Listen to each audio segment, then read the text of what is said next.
धर्मराज युधिष्ठिर गहरे चिंतन में डूबे थे। उन्होंने संसार के सुख दुख, कर्मों के फल और मृत्यु के बाद आत्मा की गति के विषय में गहन विचार किया था। अश्वमेधिक यज्ञ के उपरांत भी उनके मन में शांति नहीं थी। उन्होंने अपने जीवन में सत्य और धर्म का पालन किया था, फिर भी उनके मन में सवाल उठते थे। क्या मनुष्य वास्तव में सुखी जीवन जी सकता है? मृत्यु के बाद क्या होता है? क्या हर व्यक्ति को स्वर्ग या नरक में जाना पड़ता है? इन विचारों के साथ उन्होंने भगवान श्री कृष्ण से प्रश्न किया। श्री कृष्ण, जो सदा ज्ञान और मार्गदर्शन का प्रकाश थे, मुस्कुराए और बोले, धर्मराज, मनुष्य के जीवन का सबसे बड़ा रहस्य उसके कर्मों में छिपा है। जो जैसा कर्म करता है वैसा ही फल पाता है। सुखी जीवन का रहस्य भी इसी में निहित है।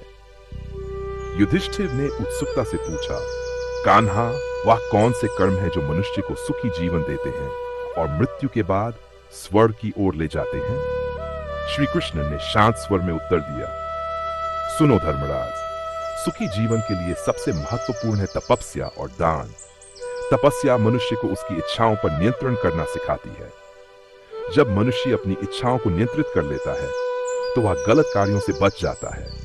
दान सबसे बड़ा पुण्य है। जो व्यक्ति बिना किसी स्वार्थ के, बिना किसी प्रदर्शन के जरूरतमंदों की मदद करता है, उसका दान उसे नरक के भय से मुक्त करता है। युधिष्ठिर ने सिर हिलाते हुए कहा, लेकिन कान्हा, मनुष्य का मन बड़ा चंचल होता है। यह हर समय भटकता रहता है। ऐसे में उसे अपने कर्मों और इच्छाओं पर कैसे नियंत्रण रखना चाहिए? श्री कृष्ण ने उत्तर दिया, धर्मराज, मनुष्य का मन सच में बहुत चंचल है, लेकिन ध्यान और तपस्या के माध्यम से इसे वश में किया जा सकता है। ध्यान मन को स्थिरता देता है और तपस्या आत्मा को शुद्ध करती है। जो व्यक्ति अपने मन को नियंत्रित नहीं कर पाता और अपनी महत्वाकांक्षाओं के पीछे भागता है, वह गलत राह पर चला जाता है।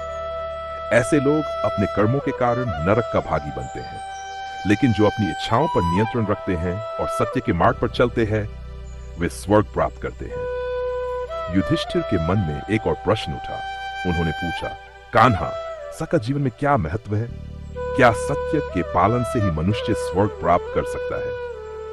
श्री कृष्ण ने मुस्कुराते हुए कहा, सत्य सबसे बड़ा धर्म है धर्मराज।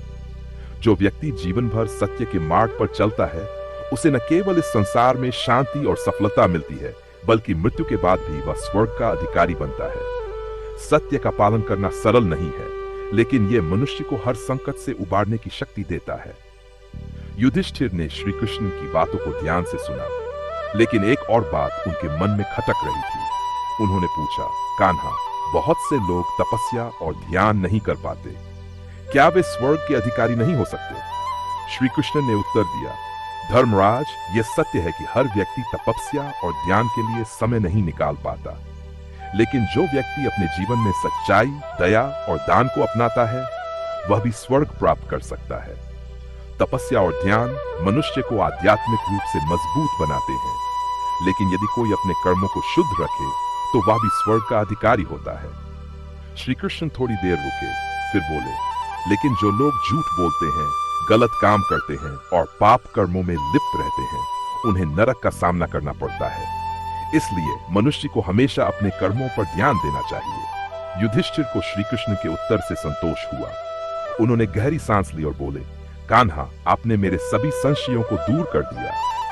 अब मैं समझता हूं कि सुखी जीवन का रहस्य अपने मन को नियंत्रित करने, सत्य का पालन करने और दूसरों की सहायता करने में है। श्री कृष्ण मुस्कुराए और बोले, धर्मराज, यही तो जीवन का सत्य है।